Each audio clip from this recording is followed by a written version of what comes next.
मैं भीमराव अंबेडकर। मैंने कहा था शिक्षा शेरनी का दूध है, जो पिएगा वो दहाड़ेगा। लेकिन क्या तुम जानते हो मैंने ये बात क्यों कही थी? क्योंकि मैंने अपनी आंखों से देखा था कि एक अशिक्षित समाज से उसका सम्मान, उसके अधिकार और उसका भविष्य कितनी आसानी से छीन लिया जाता है। जब मैं बच्चा था मुझे स्कूल में अलग बैठाया जाता था, मुझे बराबरी का दर्जा नहीं दिया जाता था। लेकिन मैंने एक बात समझ ली थी, जिसके हाथ में किताब होती है उसके सामने अन्याय ज्यादा देर तक टिक नहीं सकता। मैंने गरीबी देखी, अपमान देखा, भेदभाव देखा, लेकिन मैंने अपनी किताबें नहीं छोड़ी। क्यों? क्योंकि मुझे पता था कि अगर मैं हार गया तो सिर्फ एक व्यक्ति नहीं हारेगा, बल्कि उन लाखों लोगों की उम्मीद हार जाएगी जो सम्मान से जीना चाहते हैं।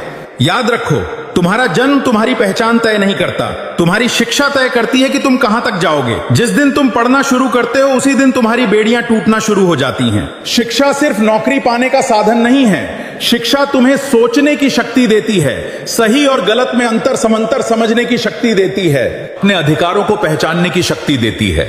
और सबसे बड़ी बात, ये तुम्हें किसी के सामने झुकने के बजाय अपने पैरों पे खड़ा होना सिखाती है। इसलिए मैं आज भी तुमसे कहता हूं, किताबों को अपना हथियार बनाओ, ज्ञान को अपनी ताकत बनाओ। क्योंकि जब एक व्यक्ति शिक्षित होता है तो उसका जीवन बदलता है, लेकिन जब एक समाज शिक्षित होता है तो इतिहास बदल जाता है।